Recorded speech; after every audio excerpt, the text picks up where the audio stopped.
creo que ahora sí. Si les parece bien, empezamos y voy a iniciar presentándome primero y luego presentando a Joaquín Lladó, el ponente de este webinar. Mi nombre es Lina Niño Martínez, soy la jefa del departamento de la maestría en liderazgo para la acción humanitaria internacional que se lleva a cabo en la Universidad Hebraica. La maestría, y aprovecho estos minutos para hacer de su conocimiento, es una maestría única en su género, tiene un programa único en América, en toda América, América Latina, toda América. Es una maestría que tiene un enfoque, un amplio enfoque, una perspectiva panorámica y que va desde el asistencialismo hasta la incidencia en políticas públicas. La maestría tiene un enfoque internacional. La maestría tiene un enfoque muy alineado a la Organización de las Naciones Unidas, que es la máxima autoridad en acción humanitaria internacional. Y como en este asunto de la acción humanitaria hay diversas estrategias, les comparto que es a partir del manual Esfera y de las estrategias regulatorias de la ONU y de la Agenda 2030 que se desarrolla este programa.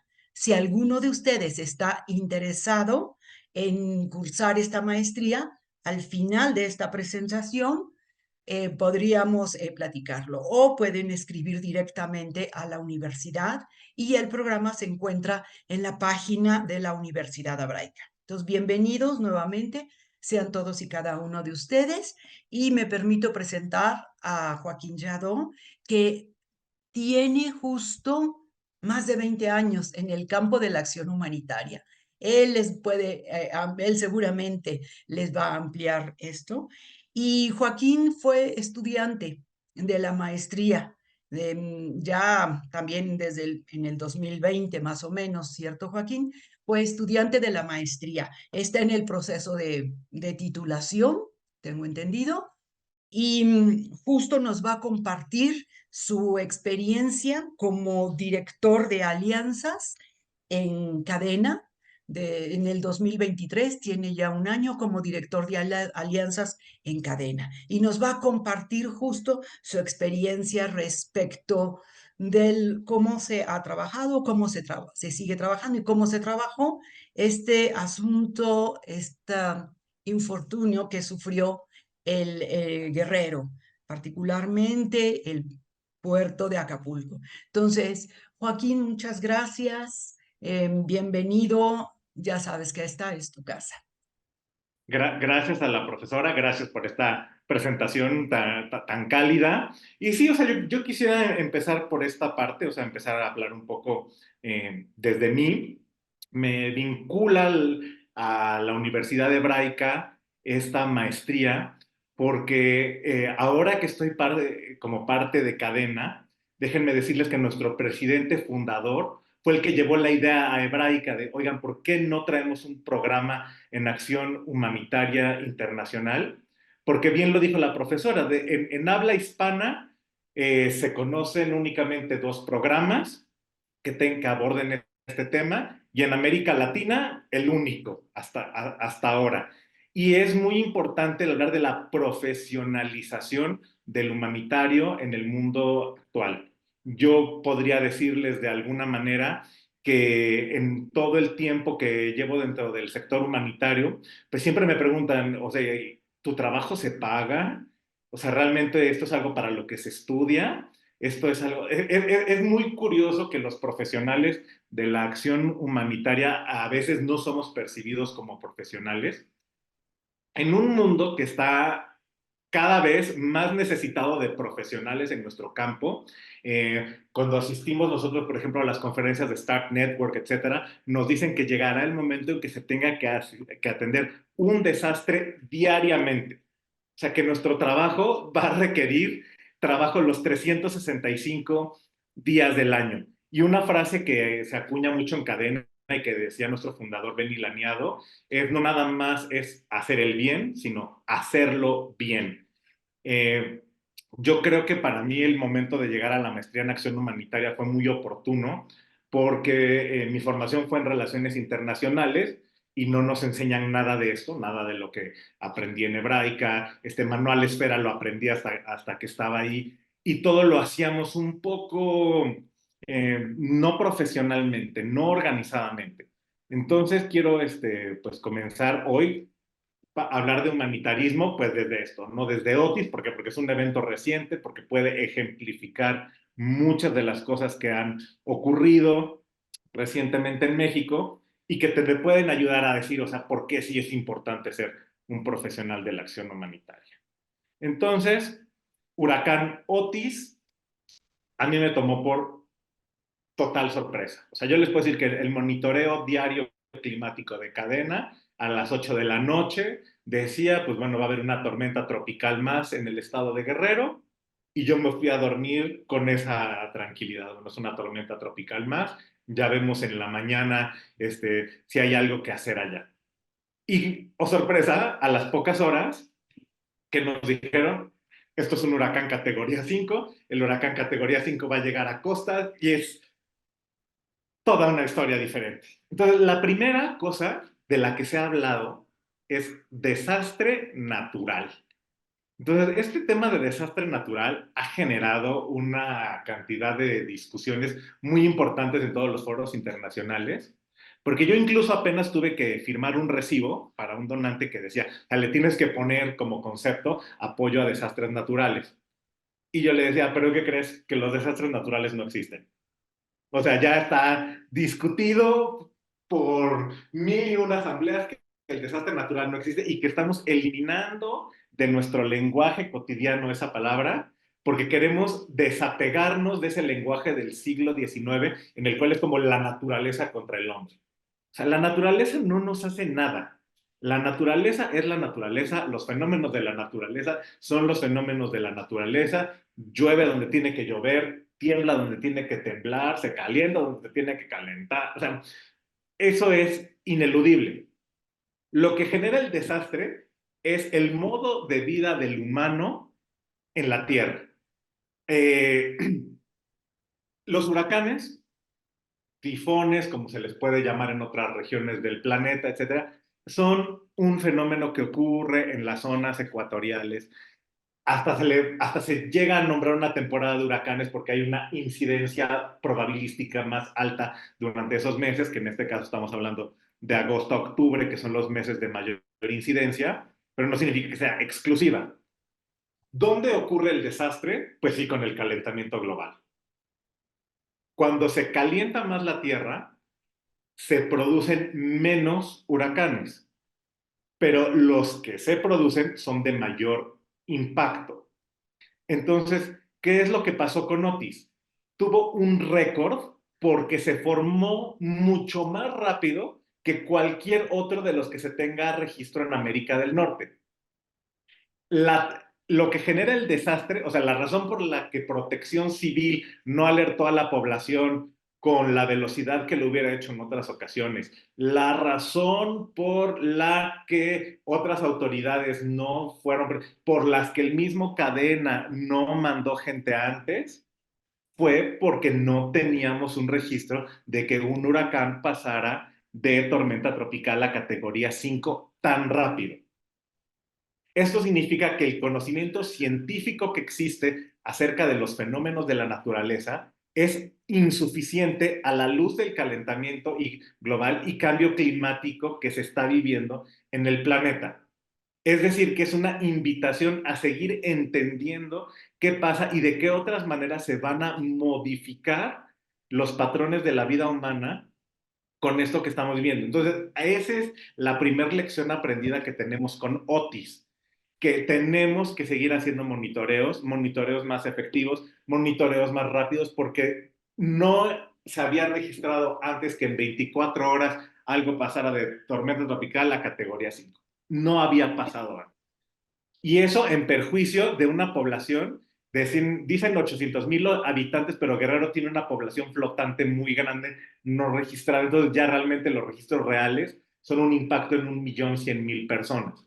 Pero por lo lo menos, digamos, las 800,000 censadas que se ven afectadas en Guerrero, eso es otro tema. Entonces, aquí vemos la temporada de huracanes 2023. Ustedes recuerden los huracanes más importantes de este año, Norma, Lidia, Hillary que pegó en la zona de Baja California, pero afectó solo, digamos, en la región del Vizcaíno, las otras regiones no tanto. Luego tuvimos Lidia, que estuvo pegando en la zona de Jalisco, Colima, Nayarit, y después tuvimos Norma, que sí llegó hasta Sinaloa y otra parte de Baja California. Estos tres huracanes nos daban la impresión de que el año 2023 no iba a tener un trabajo muy importante en esta materia, y después 25 de octubre viene Otis y nos cambia todo el esquema.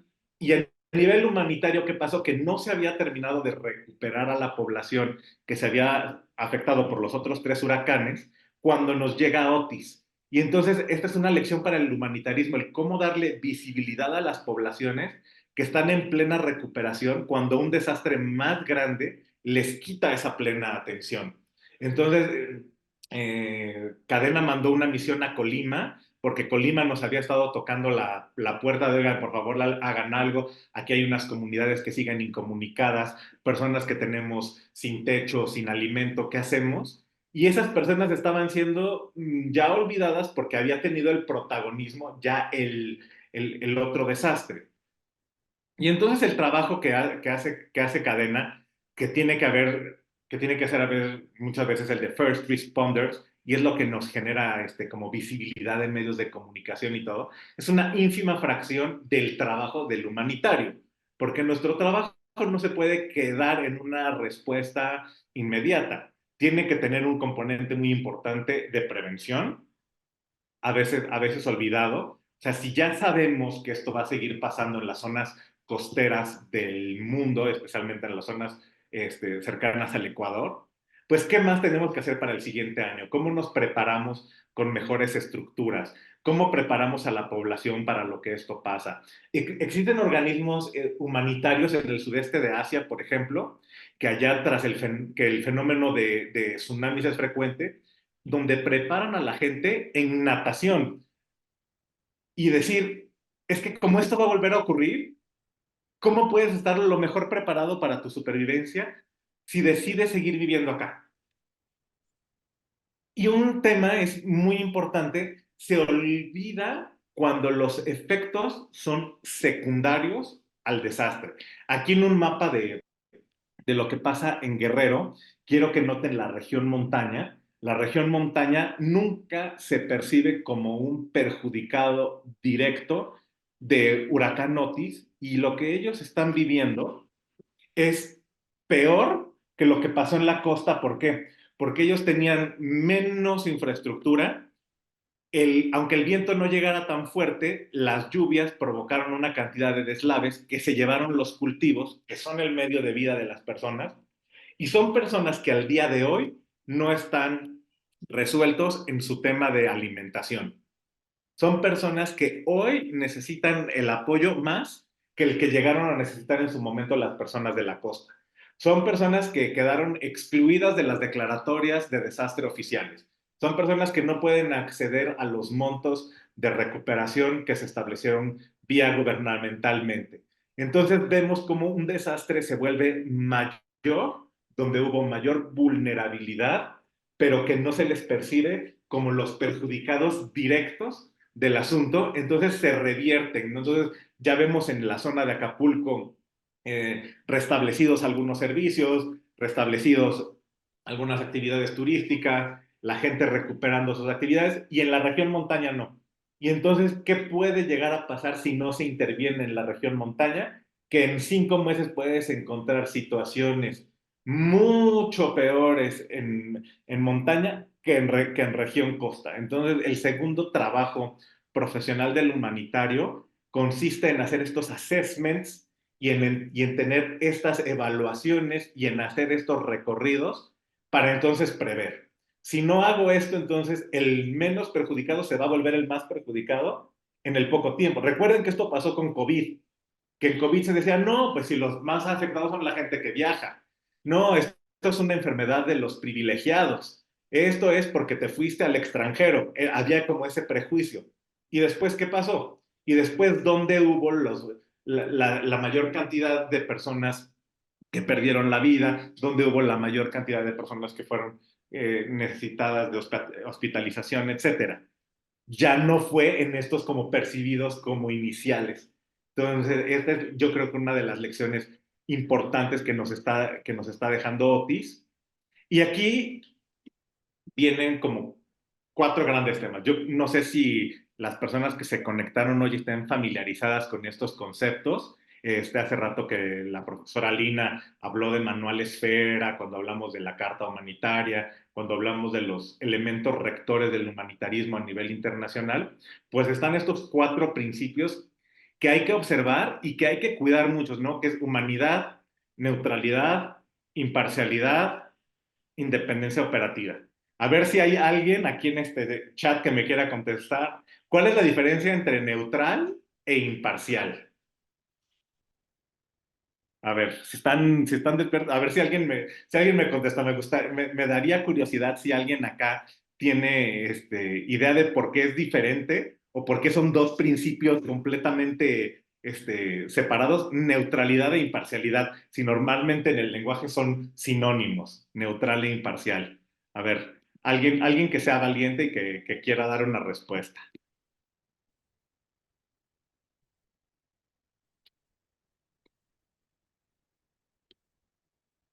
A ver, de los 30 que veo conectados. Alguien anímese, por favor. Díganme por qué creen, o si sí son sinónimos, a lo mejor sería una redundancia decir que una cosa que es importante ser neutral e imparcial.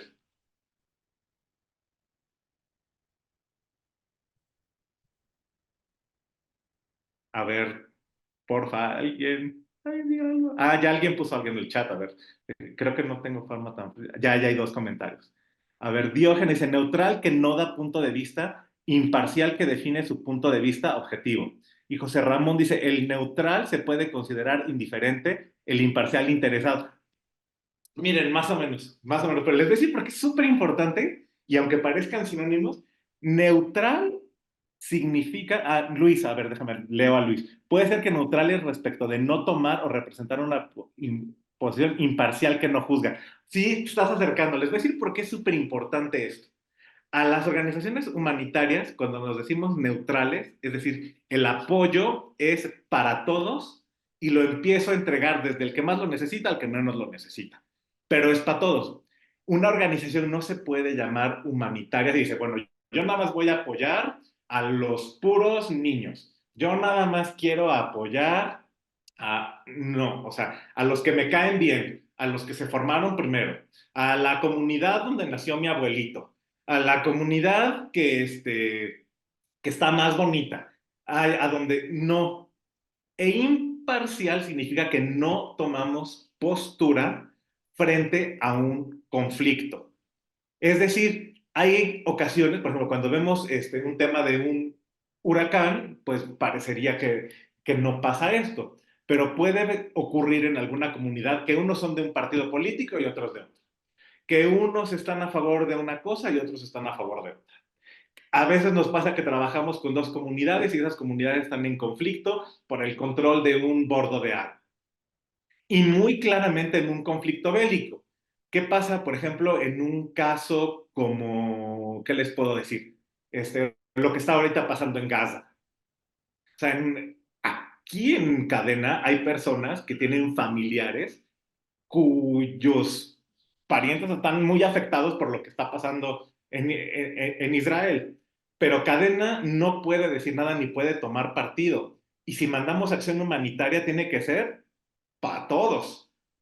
Entonces, cuando existe un conflicto y la organización toma partido por ideología, por región, lo rompen. Y cuando es neutral, es decir, cuando se vuelve selectiva frente a sus beneficiarios, también rompe el otro principio. Entonces, una pregunta muy común para el humanitario y respetarla nos hace tener una categoría respetable frente a otras organizaciones para llamarnos verdaderamente humanitarios, porque si no, entonces somos partidistas. Si yo llevo un programa buenísimo, buenísimo, buenísimo, pero nada más es para los cristianos. Si yo llevo un programa tal, tal, pero nada más, entonces no realmente cumplí con mi función. Y la más difícil de cumplir hoy día es la parte de independencia operativa. ¿Y por qué digo esto desde mi apreciación personal? Pues porque las organizaciones de la sociedad civil tenemos normalmente donantes, normalmente no tenemos un recurso propio e irrestricto, sino que por el contrario tenemos que encontrar fuentes de financiamiento en organismos multilaterales, en empresas, en individuos, en muchos, y entonces cada quien tiene reglas de operación. Y las reglas de operación de los fondos que nosotros recibimos limitan nuestra manera de ser completamente independientes, pero nosotros tenemos aquí un arte, ¿no? El decir, yo no puedo cumplir la agenda si voy a hacer el programa a través de una empresa y la empresa me pone límites. Imagínense que una empresa me dice, sí, yo te voy a dar un fondo, pero solamente va a ser para las personas que fueron afectadas por Otis que trabajan en hoteles, porque yo soy hotelero. Entonces, ya no sería yo un organismo humanitario, sino yo sería una especie como de outsourcing para los hoteleros de prestar un servicio para sus empleados.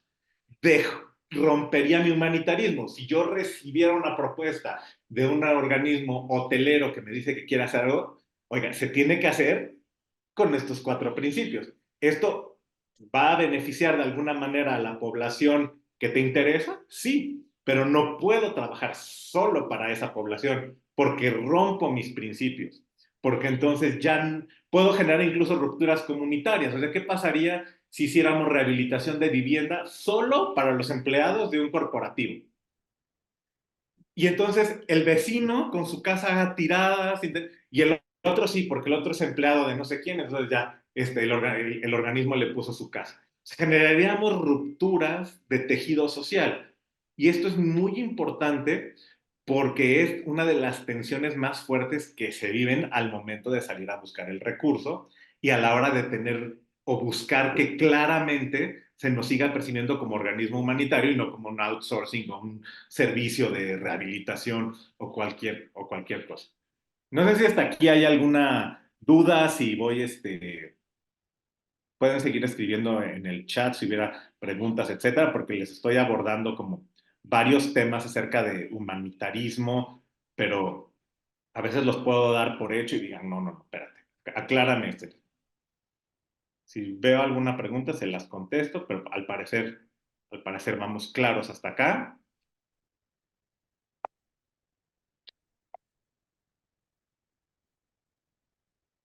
Entonces quiero regresarme a hacer como una especie de resumen de lo que les he, de lo que les he dicho hasta, a ver, perdón, ¿eh?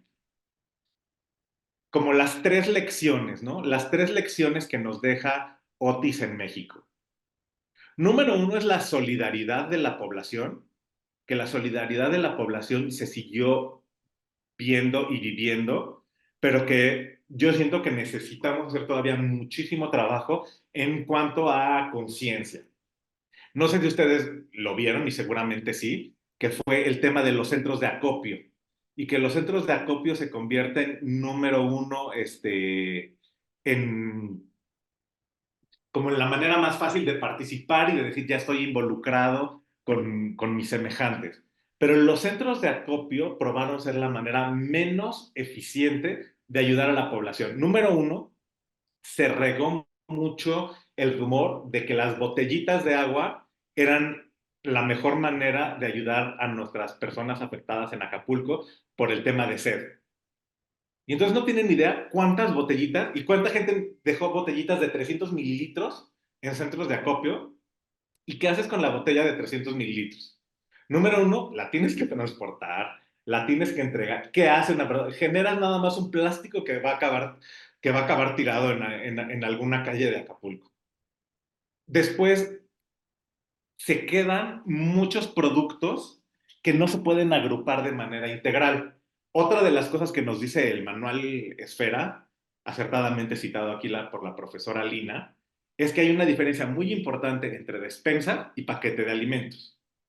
Un paquete de alimentos es un conjunto de productos alimenticios y una despensa cubre las necesidades nutricionales de por lo menos una persona, por lo menos para 5 días, de acuerdo a lo que nos dice el manual Esfera. Entonces, cuando queremos apegarnos a manual Esfera y ofrecer despensas, tenemos que calcular pertinencia cultural, tenemos que calcular número de días, número de personas y la cantidad de calorías que se requieren según el tipo de desastre del que se trate.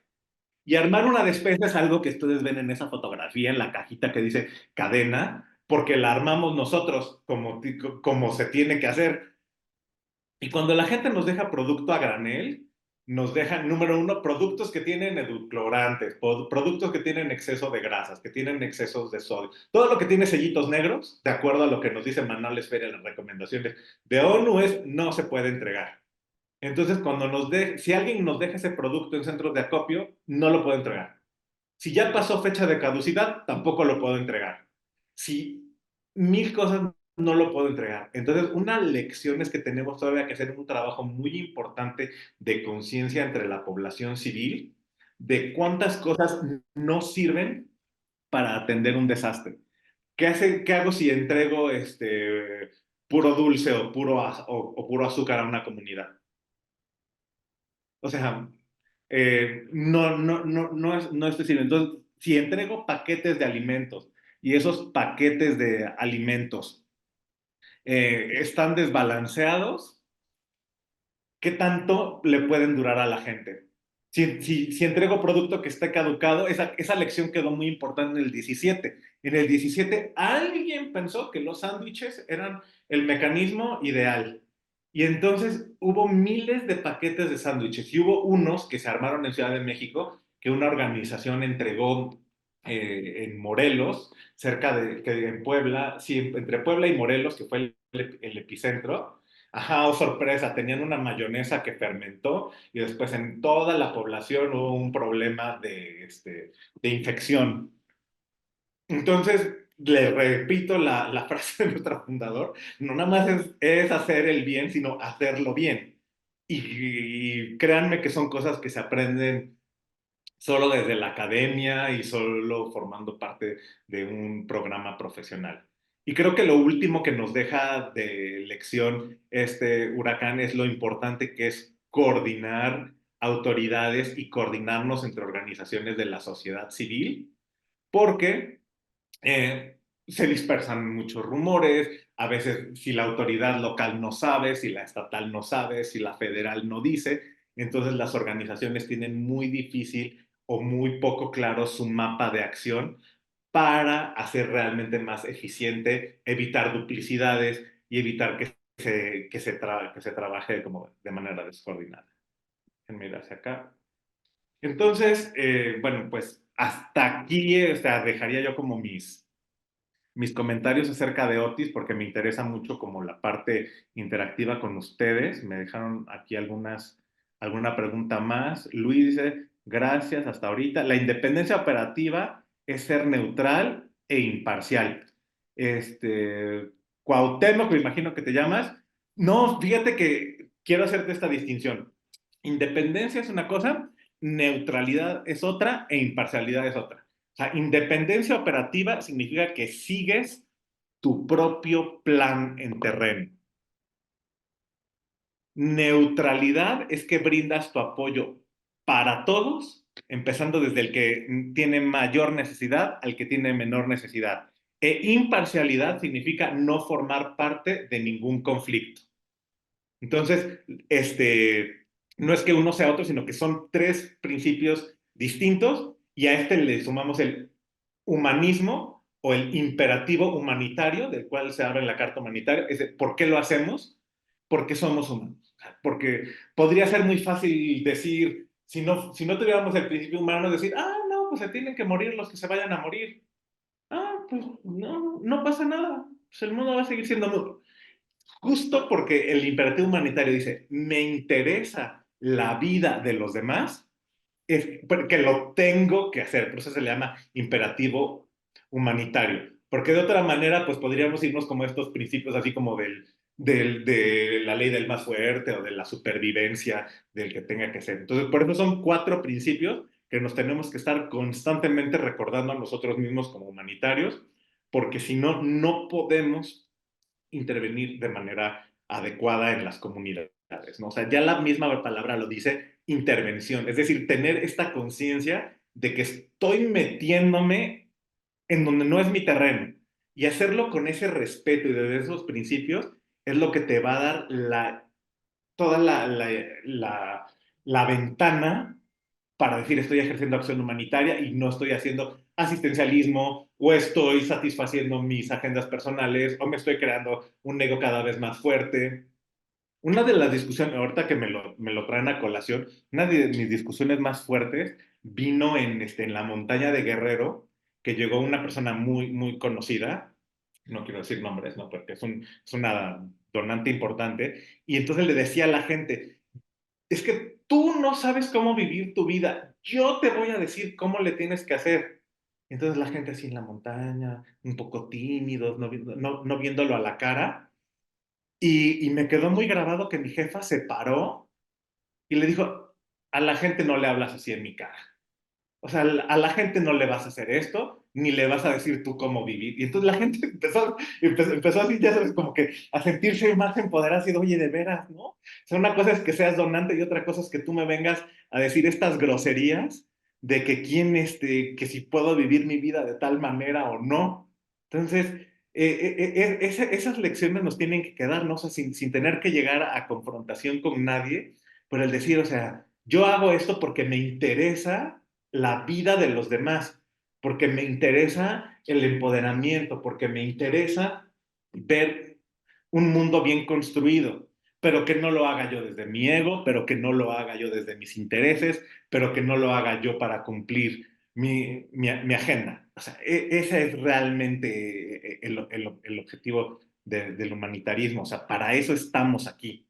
Entonces, creo que cuando vemos estas cosas, sí nos damos cuenta de cuánto trabajo hay que hacer cuando tenemos que crear conciencia entre quienes nos dan fondos, entre las poblaciones con las que trabajamos, entre nosotros mismos, entre cómo nos alineamos a alineamientos, a investigaciones, cómo podemos crear evaluaciones más objetivas, cómo podemos crear al final cambiar realidades, ¿no? Que esta es una discusión también que ha existido en muchos foros internacionales y el cambiar realidades significa no hacer cosas superficiales, ¿no? El cambiar realidades, es decir, nos damos cuenta que algo necesita de reparación y entonces cómo le hacemos colaborativamente para que esto sí se repare. Eh, bueno, se han sumado personas en estos últimos minutos que tal vez no sé si me han cachado en lo que iba yo del tema, pero pues a ver, me abro nuevamente a la parte de preguntas, porque sé que puede surgir a raíz de esto como cierto Joaquín, debate. Dígame. sí, Joaquín, yo tengo aquí un par de preguntas Claro que sí. en el chat justo de la maestría. Y me están preguntando que les gustaría tener algunas cifras. Aquí hay un participante que dice, me gustaría tener algunas cifras de la cantidad de la ayuda entregada, en qué zonas en Guerrero, en qué momento se hizo, cuántas personas se vieron beneficiadas, cómo se organizó esta entrega. Claro, sí, está interesante esta respuesta. A lo mejor puede ir de la mano con Alfredo, que dice, yo soy de Acapulco y me tocó vivir el huracán Otis. Sí, o sea, Cadena concretamente ha trabajado el 25 de octubre, empezamos yendo directamente a Acapulco, a la costera alemana, a la zona hotelera, con búsqueda y rescate. De ahí nos trajimos 400 personas que estaban varadas, también personas oxígeno dependientes y personas de la tercera edad que necesitaban reintegrarse con sus familiares, entonces las trajimos a México, a la Ciudad de México, a Metro Toreo. A partir de esa semana comenzamos con el tema de plantas de luz, que eso lo hicimos en colaboración con la Sedena, porque no había manera de electricidad. Entonces estos primeros este, acercamientos de electricidad se los dimos a la población directamente a través de Sedena. De ahí empezamos con un plan de despensas que se entregaron en la región de Acapulco, pero también hacia Coyuca y en el municipio de San Marcos, porque el municipio de San Marcos, que tiene un mayor porcentaje de población en pobreza extrema, no recibió tanto apoyo como en las zonas centrales de Acapulco. Nuestro trabajo llegó a 80,000 personas. Si nos siguen en nuestra página de cadena, ahí van a ver que tenemos como los videos de updates semanales. En este momento nos encontramos rehabilitando 1,000 viviendas. Empezamos apenas con las primeras 20 esta semana, pero pues el objetivo es llegar a 1,000 viviendas rehabilitadas. Estamos viendo también con escuelas. Hay escuelas que perdieron, sobre todo las techumbres. Es muy habitual en el estado de Guerrero que las canchas tienen un tipo de techumbre para que los niños puedan estar en condiciones de no tanto calor, pero eran subestructuradas, entonces la mayor parte de esas colapsaron. Estamos viendo a ver cuántas nos permiten que les hagamos otra vez una mejor estructura que no vaya a colapsar con el siguiente viento. Y, a ver, permítanme, porque déjenme leer lo que dice Alfredo. A mí me preocupa lo que sigue después del huracán. Entonces, dice, una descomposición social y no veo un plan de reconstrucción, mucha delincuencia, no hay transporte, no se sabe la reducción, se rumora que es por el crimen. Sí, sí, Alfredo, tienes mucha razón. O sea, el tema de crimen organizado está teniendo un crecimiento muy importante en estos últimos meses. O sea, las regiones en las que nosotros trabajamos lo estamos haciendo con todo el cuidado, con toda la venia, con todo, pero nos damos cuenta que tenemos este campo de acción limitado. Ustedes no me dejarán mentir, o sea, cuando se vivió este tema de las rapiñas, que tanto se llegó incluso a ridiculizar a la población de Guerrero, 90% de esas rapiñas fueron del propio crimen organizado, de propias gentes que ya tenían cierto poder y que con ese poder sintieron cierta autoridad y son las que agarraron mercancías de estas tiendas departamentales, que fue una cosa que se volvió muy viral en redes sociales, pero que no es una realidad de la población de Guerrero y que la población se sintió muy ofendida y ahorita está viendo justo esto que tú dices, el tema de descomposición social, las reconstrucciones. Acuérdense que a la gente de Sabana le tocó un apoyo que es lo doble de la comunidad de al lado, que es ay, se me dio el nombre, se llama, ahorita me acuerdo, pero a uno les tocó 17,000 pesos y a otros 35,000. Entonces, ¿cómo quieres que no haya descomposición social?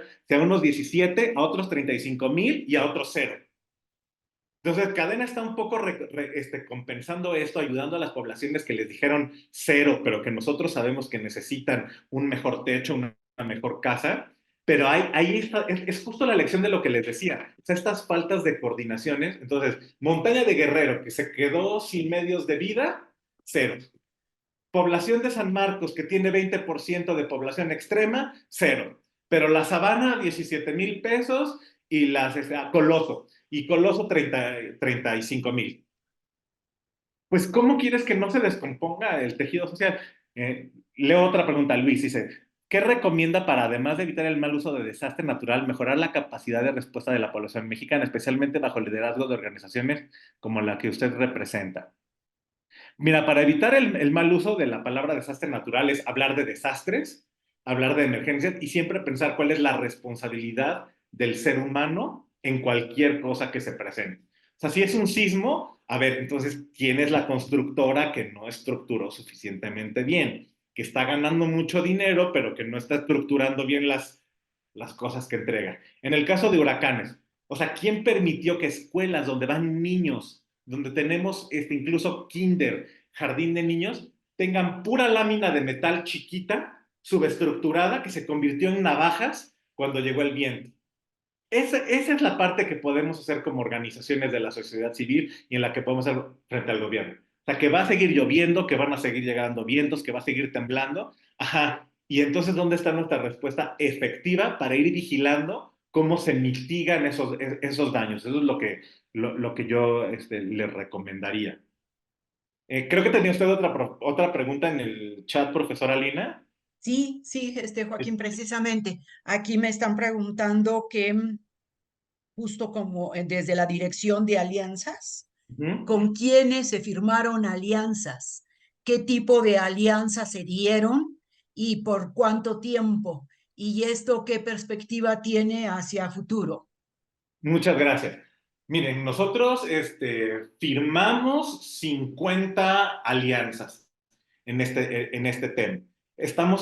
Trabajamos muy de la mano también con World Central Kitchen, porque ustedes recuerdan que hubo un momento en el que la necesidad de alimentación era importante, había tiendas completamente cerradas y a veces el producto que se entrega como despensa tiene poca posibilidad de convertirse en alimento caliente. Entonces, World Central Kitchen, por ejemplo, fue un aliado porque ellos sí son especialistas en comidas calientes. Eh, una alianza con Protección Civil, porque Protección Civil tiene unos monitoreos muy constantes de lo que está pasando en la población y que nos hacían la recomendación, ¿no? Oye, aquí te puedo acompañar porque aquí de plano no ha llegado nada. Aquí vamos por esto, o sea, alianzas con la propia Sedena para que ellos también supieran, ¿no? Cuando hicimos este tema de la electricidad, alianzas con las presidencias municipales para ver este tema de las viviendas, ¿no? De contar con los permisos, de contar con las autorizaciones, de tener las evaluaciones lo más al día posible, con la Secretaría de Educación Pública para que nos dieran los CCTs de las escuelas, para que nos dijeran cuáles no estaban pudiendo regresar a clases. Les decía, empresas, pues estamos hablando de por lo menos 30, estamos hablando de otras organizaciones como UNICEF que nos acompaña en muchos temas con infancias. Estamos hablando pues sí, de una cantidad de trabajo que me tiene, por decirlo menos, agotado, pero pues es mi pasión en la vida. Entonces, ustedes imagínense que las organizaciones de la sociedad civil difícilmente podemos tener equipos muy grandes o pagar muchos sueldos, pero hacemos lo mejor que podemos. Guillermo Cuenca dice, ¿por qué México sigue usando viejos métodos de ayuda como solicitar efectivo, entre otras cosas, cuando la ONU pide trabajar con tarjetas de débito que estén etiquetadas para comida o línea blanca, la ropa y despensa que a veces no se toma en cuenta el costo de su traslado? Sí, fíjate, Guillermo, tienes muchísima razón en lo que nos estás diciendo, porque se sigue pensando, y aquí no quiero hablar como mal, pero hay ciertas empresas que dicen, uy, un desastre es la oportunidad ideal para sacar mi merma, ¿no? Entonces, quieren entregarnos producto que dices, ay, ¿yo qué hago con esto? O sea, esto no sirve. El efectivo no tenemos permitido darlo en México. Hay otras organizaciones que sí, y hay un debate, pero es bien grande el debate entre organizaciones humanitarias en el mundo, porque hay muchas que dicen que otorgar efectivo a las personas que están afectadas por cualquier desastre es una manera de dar un recurso irrestricto y es la manera de darles un recurso que tienen como más libertad de ejercer en sus propios términos. Hay organizaciones que critican que cuando nosotros damos una despensa o un paquete de alimento, le estamos restringiendo sus libertades de elección. Les estamos diciendo, esto es lo que tienes que comer. Y que algunos dicen, si tú otorgas efectivo, la gente tendría mayor libertad y podrían ejercer ese recurso localmente y reactivar su economía. Y otros dicen, oh, no, tú empiezas a soltar efectivo en las calles y vas a generar un desastre y puedes generar acaparamientos y si vivimos en contextos donde hay mucho crimen organizado, imagínate trasladar efectivo en camionetas. Es un debate muy grande. Yo soy de la postura que no estamos como para otorgar efectivo. El tema de las tarjetas que se pueden utilizar en ciertas tiendas también podría generar el tema de clientelismo, ¿no? Porque lo puedes ejercer solo en ciertas tiendas y eso generar un problema. Entonces, la ropa es un súper tema que tú dices, o sea, no tienes idea cuántos donativos de ropa rechacé, porque es lo mismo, es merma aparte de que es merma, es muy difícil, o sea, la ropa se tiene que entregar, como lo decíamos, con base en principios humanitarios. ¿Cuánta gente no creen que nos regala ropa que según las normas de UNICEF sexualiza a las infancias? O sea, me mandan unos topsitos para niña con lentejuela, me quieren regalar leggings, uno me puso en su merma 2000 tangas, o sea, no podemos cumplir principios humanitarios. Ropa es muy difícil entregar, lo tenemos que hacer por tallas, lo tenemos que hacer de acuerdo con clima, con gusto de la gente. Y la gente que te entrega esa ropa,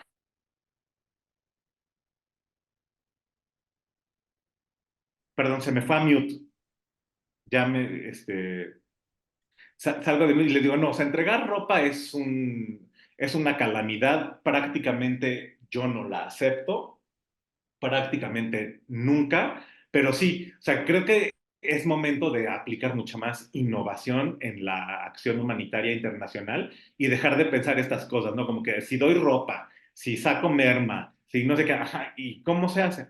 Sí, Ujú. dígame, profesora Lina. Sí, Joaquín, aquí me están haciendo una pregunta que justo yo creo que surge en relación con lo que estás comentando y me dicen que si Cadena utiliza alguna tecnología o que qué tecnología utiliza Cadena para lo que es el Needs Assessment, la Sí, evaluación de necesidades o alguna tecnología de punta para evaluar los riesgos. Ajá. Eh, sí, ajá. Entonces, si nos sí, compartes eso, aprovechando, o específicamente para Acapulco, dicen, ¿qué se hizo?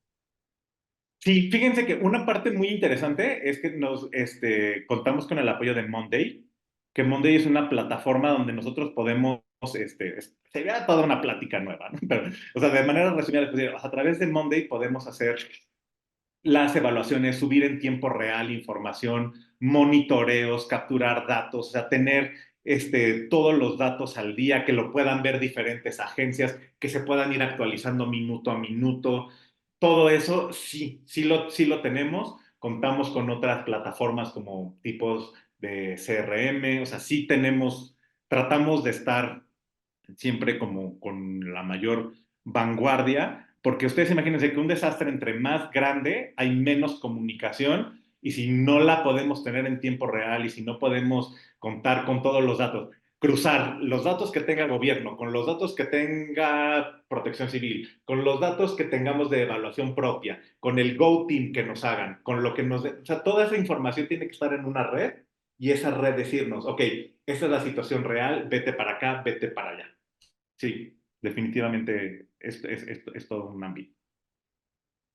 Joaquín, no sé si hubiera quisiera cerrar con algunas ideas respecto de este desastre justo en Guerrero, pues estamos en tiempo y que quisieras que se quedara algún mensaje para los asistentes participantes, a los cuales les volvemos a agradecer. Claro.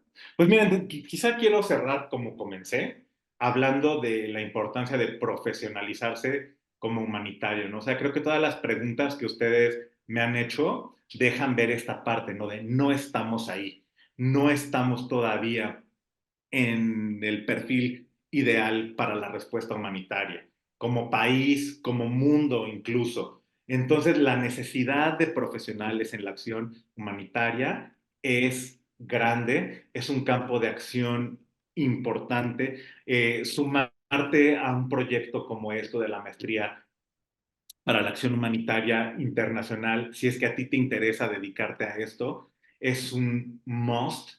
Yo les diría, hay ciencias que ya tienen como a lo mejor cientos de años de teoría y que nos pueden decir, nosotros no, nosotros estamos apenas creando. Los mayores descubrimientos están por hacerse, las mayores necesidades están por venir. Entonces, no seamos soberbios y creamos que ya lo sabemos todo. Estamos con la obligación de formarnos continuamente, estamos con esta obligación de comprometernos seriamente con las poblaciones y de hacer un trabajo que no nos deje con este sabor, ¿no? Justo como lo que me comentan, ¿no? O sea, cuando hacemos entregas a la antigüita, cuando no estamos coordinados, cuando pasan meses y no se ve nada de clara la reconstrucción. Es eso, y para eso necesitamos trabajar cada vez más y cada vez mejor. Ese sería como mi mensaje central. Sé que estamos haciendo mucho, sé que sí hemos mejorado en los 20 años que llevo en el sector, sé que hay progresos importantes, no es lo mismo que cuando yo empecé, que estaba como que todo el asistencialismo en pleno apogeo y todas las organizaciones de la sociedad civil muy adheridas a principios religiosos. Sé que hay progresos, pero todavía nos falta mucho. Entonces, yo los cierro con esa reflexión y les vuelvo a hacer esta frase de no nada más es hacer el bien, sino hacerlo bien. Entonces, gracias a la Universidad Hebraica por esta invitación y por esta oportunidad que me da de charlar con ustedes sobre temas tan relevantes para el mundo. Gracias. Muchas gracias, Joaquín. Muchas gracias a todos los participantes. Si es de su interés es profesionalizarse en el campo de la acción humanitaria, están invitados a conocer la página de la Universidad Hebraica, a irse directamente a la maestría en liderazgo para la acción humanitaria. Muchas gracias, Joaquín, nuevamente. Hasta luego. Buenas tardes a todos.